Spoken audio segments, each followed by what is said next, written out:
Hola jóvenes, hoy nos ocupará el tema Sistema Económico de Honduras y el Mundo. Vamos a hablar específicamente de lo que es la globalización o el nuevo orden económico mundial. Vamos a decir que globalización se inició con un tema específico que es economía, ¿verdad? Con la economía se expande lo que es en primer lugar la globalización. Y ahora se refleja, como podemos verlo nosotros, en el servicio de telecomunicaciones o de comunicaciones, ¿verdad? En este caso el internet, pero se inició con lo que es el tema economía. Vamos a definir qué es la globalización. Se define como la creación de un mercado mundial en el que circule libremente el capital.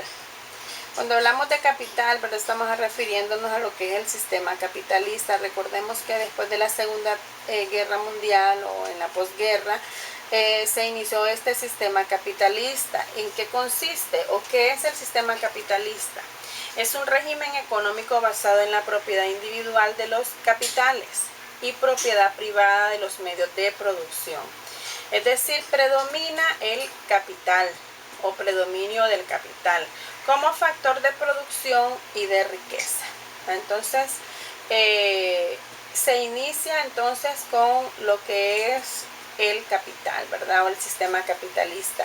Estados Unidos entonces es el país que se ubica con este sistema, ¿verdad?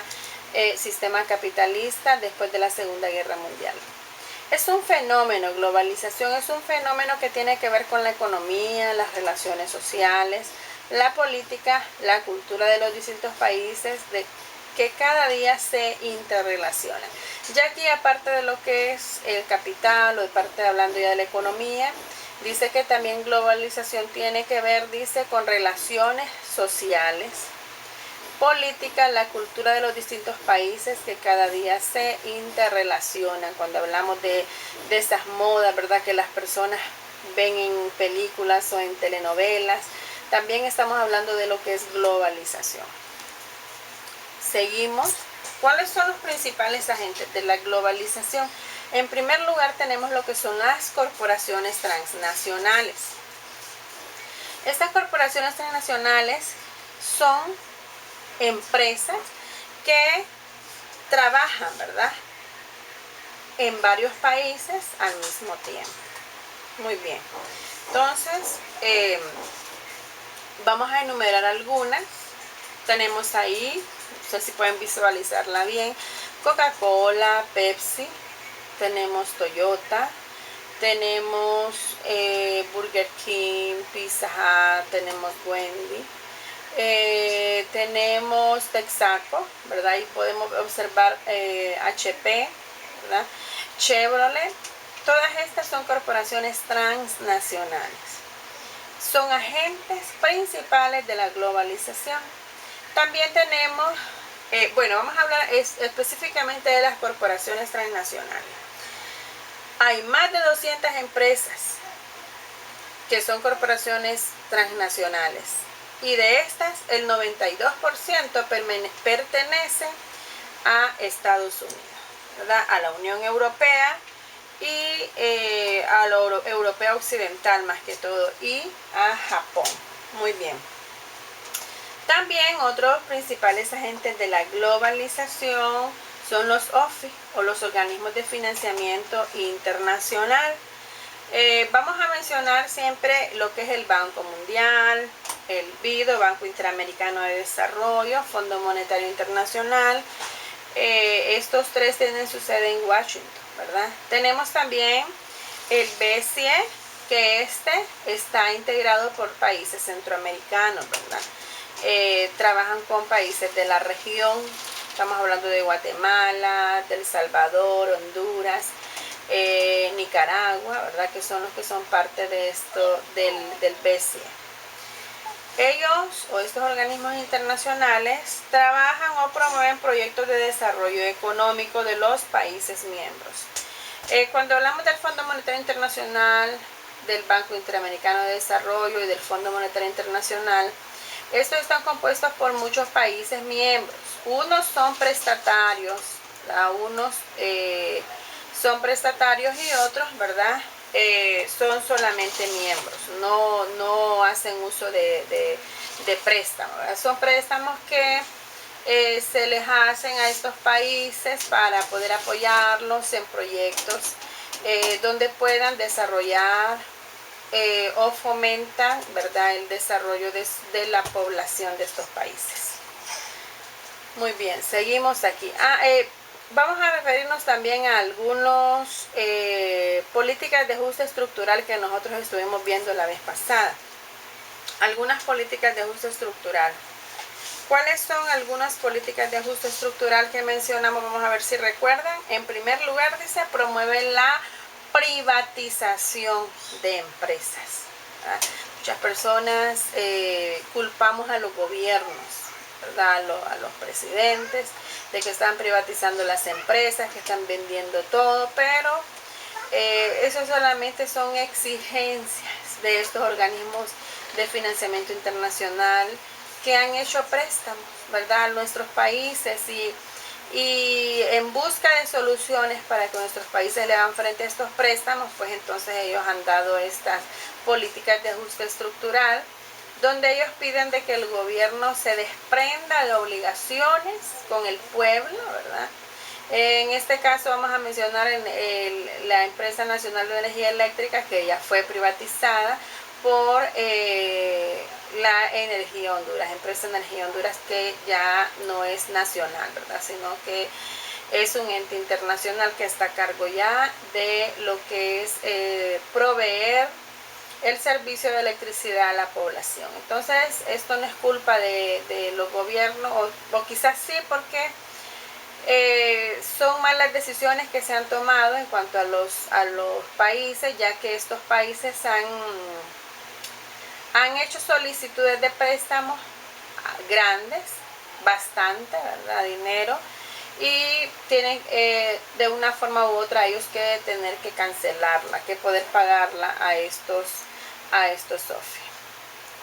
Bien, nuevo orden económico mundial. El nuevo orden económico mundial, durante la década de los 80 y 90 se creó una transnacionalización de la economía, es decir, de empresas, y una globalización de los mercados, creando un nuevo orden económico mundial. Es la formación de un mercado mundial en donde se intercambian capitales y tecnologías en un mercado único, sin fronteras. Esto es ya lo que es el nuevo orden económico mundial. Ahorita nosotros tenemos varias monedas en cada país, pues tiene su moneda oficial, ¿verdad? Una de las monedas que se usa en diferentes países, podríamos decir, o que es reconocido en diferentes países, es el dólar, ¿verdad? Está dolarizado. ¿Qué países tienen como moneda oficial el dólar? Tenemos El Salvador, tenemos Panamá y las Islas Marshall. Ellas tienen como moneda oficial lo que es el dólar. Creemos que más adelante, en un futuro, ¿verdad?, no solamente van a estar algunos países con una moneda específica trabajando, sino que va a haber una globalización general en cuanto a lo que es moneda, donde el mundo entero va a utilizar una misma moneda, ¿verdad? Entonces por ese camino va también. Seguimos, jóvenes. Deuda de los países. Los países tienen deuda, ¿verdad?, externa e interna. La externa es el dinero, dólares, que deben los estados a otros estados o a los OFI o los organismos de financiamiento internacional. Esa es deuda externa, deberle a otro país o a los organismos de financiamiento internacional. Y la interna son compromisos que se contraen con entidades en su propio territorio. En este caso, pues nuestro gobierno tiene deuda, ¿verdad?, en el Banco Central de Honduras, a bancos comerciales, bancos de desarrollo, a sociedades financieras, cooperativas de ahorro y crédito, organismos descentralizados y desconcentrados, al igual que a compañías de seguro, gobiernos locales o municipalidades. Y también hay otra parte que se le debe al sector privado, es decir, a los empresarios de nuestro país. Aquí vamos a ver nosotros un cuadro que refleja, ¿verdad? Este es un informe, se le llama Memoria 2017, que presentó el Banco Central de Honduras al Congreso, ¿verdad? Esta información de mira cómo está la deuda interna en nuestro país, cuánto se le debía hasta ese entonces, estamos hablando del 2017, ¿verdad? Este es el último dato que pude encontrar, ¿verdad? Acerca de esta deuda interna, quiénes se le debe y cuánto, ¿verdad? Pero vamos a estar hablando más adelante acerca de lo que tiene de deuda nuestro país, tanto de deuda externa como deuda interna. Índice de desarrollo humano. Vamos a definir qué es desarrollo humano. En primer lugar, es un proceso en el cual una sociedad mejora las condiciones de vida de sus ciudadanos a través de un incremento de bienes con los que puede cubrir sus necesidades básicas. Estamos hablando de vivienda, estamos hablando de alimentación, estamos hablando de los servicios públicos, ¿verdad? Y complementarias. Cuando hablamos de complementarias estamos hablando, por ejemplo, de otros gastos que no son tan básicos, tan necesarios, como lo que es salud, como lo que es educación, ¿verdad? Entonces, y de la creación de un entorno en el que se respeten los derechos humanos de todos ellos. Eso es desarrollo humano. Ahora, el pago de la deuda pública tiene un impacto negativo en la economía de los países de poco desarrollo, en este caso nuestro país, puesto que no se atiende la deuda social en materia de educación, de salud, vivienda, infraestructura básica, empleo. ¿Por qué? Porque hay un compromiso adquirido con anterioridad, ¿verdad? Que es con estos organismos. El gobierno tiene de sus entradas mensuales y anuales también o trimestrales, hacer estos pagos en su deuda externa y su deuda interna. Imagínense, y después es donde entonces va a venir a satisfacer algunas de las necesidades del pueblo. Entonces ahí es donde tenemos un problema serio, nuestros países en vías de desarrollo. Honduras está ubicado en el 133 lugar acerca del índice de desarrollo humano. Este índice de desarrollo humano hasta hace poco éramos el 117 lugar. Estamos hablando de más o menos 189 países. 189 países y territorios reconocidos por la ONU. Nosotros ocupamos el 133. Mire bien. Este dato se calcula sobre la base de entidades nacionales o internacionales de estadísticas y otras fuentes confiables.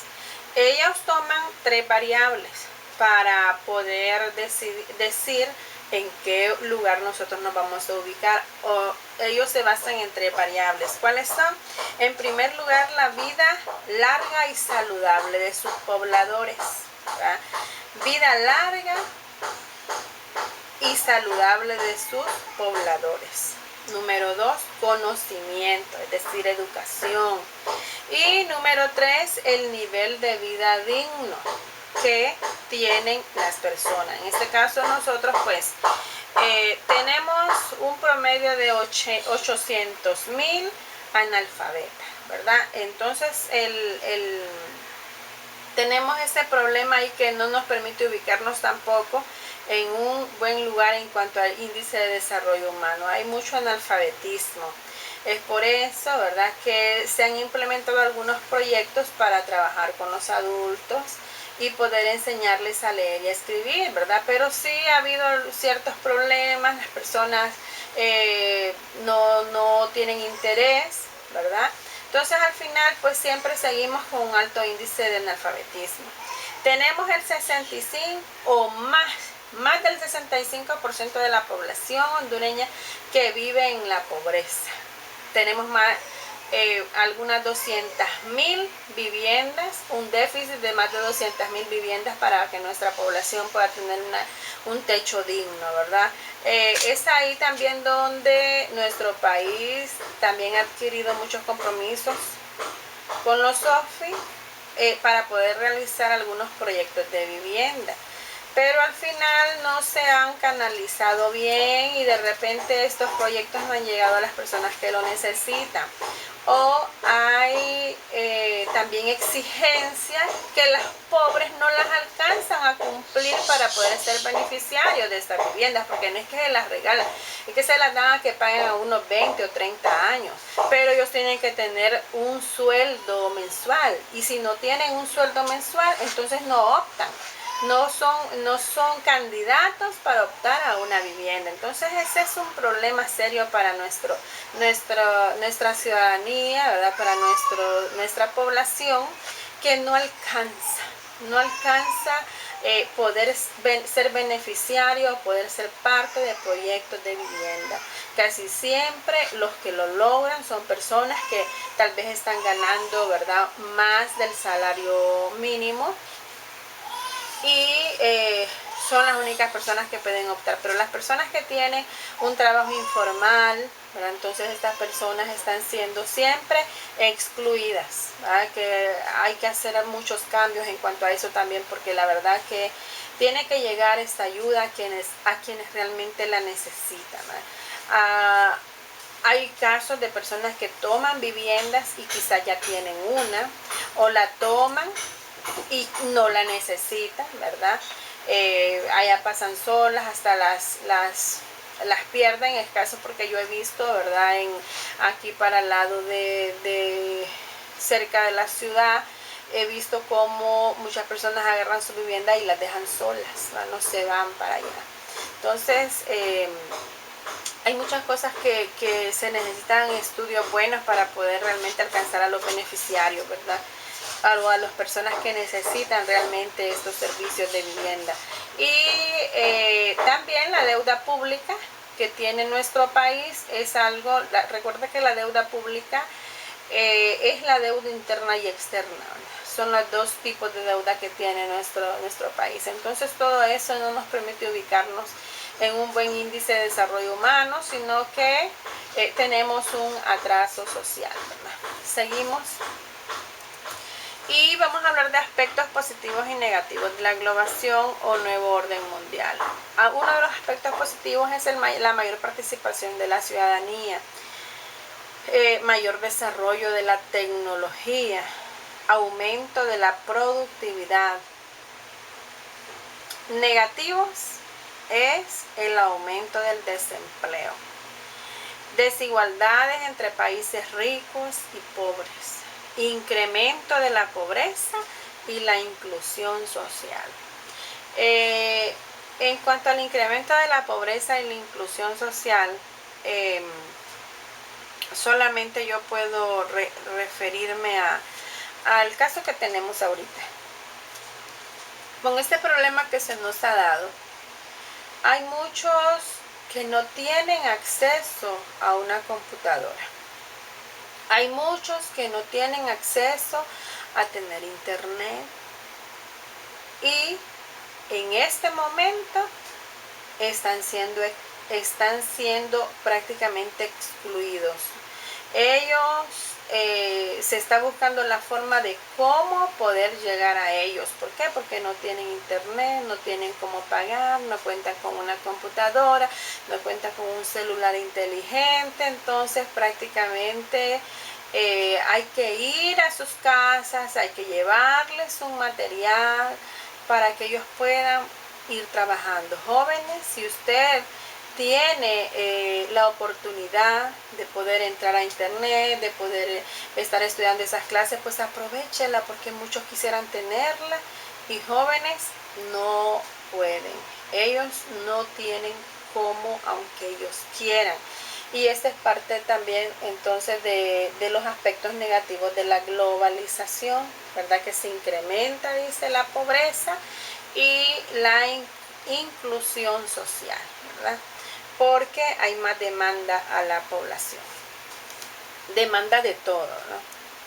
Propuestas para mejorar la economía. Yo solamente escribí algunas aquí, pero hay muchas propuestas que usted puede pensar, que usted puede analizar para ver cómo podemos mejorar la economía en nuestro país e incluso la economía en nuestra familia.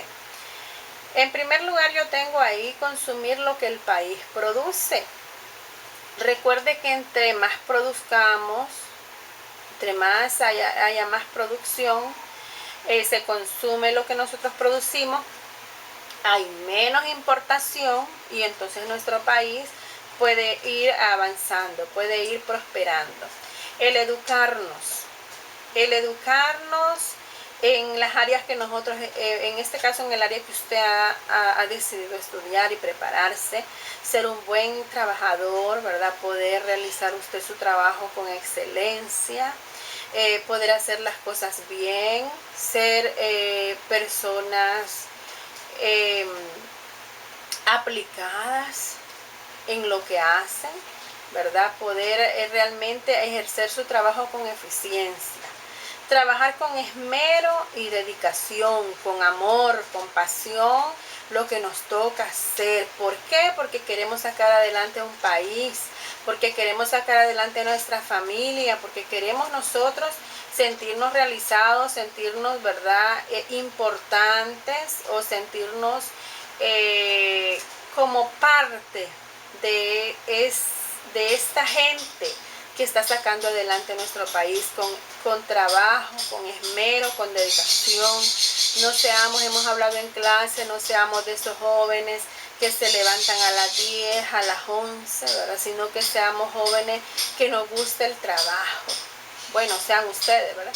Jóvenes que les guste el trabajo, que desde que amanece, desde que sale el sol, usted está con aquella energía para poder ser útil en todo lo que usted se requiere, ¿verdad? Entonces, jóvenes, hay que sacar adelante nuestro país, no gastar más de lo que se gana. Ese es el problema también que sucede en nuestro gobierno, hablando ya de lo que es el gobierno, ¿verdad? Muchas veces son gastos innecesarios. El dinero se gasta en áreas donde no se debe estar gastando, sino que se debe estar invirtiendo más en educación, en salud, ¿verdad? Sino que ellos están trabajando en otras áreas innecesarias que no son tan básicas. Entonces esta es parte de lo que está afectando a nuestro país, las decisiones de nuestros gobernantes, ¿verdad? Hay gastos que si yo me pusiera a mencionárselos, se nos alargaría más la clase, que el gobierno está haciendo y que debe reducirlos, debe quitarlos, no son necesarios, ¿verdad? Entonces tenemos también lo que es la austeridad. Austeridad es una palabra o un concepto que están realizando muchos de los países. ¿En qué consiste la austeridad? Reducción del gasto público y aumento de impuestos. Eso es lo que los gobiernos están pretendiendo hacer con lo que es austeridad, pero yo veo que lo que hacen, hacen una de las dos nada más, queriendo subir los impuestos a las personas, a la población, pero no reducir los gastos. Entonces, no estaríamos trabajando bien, ¿verdad?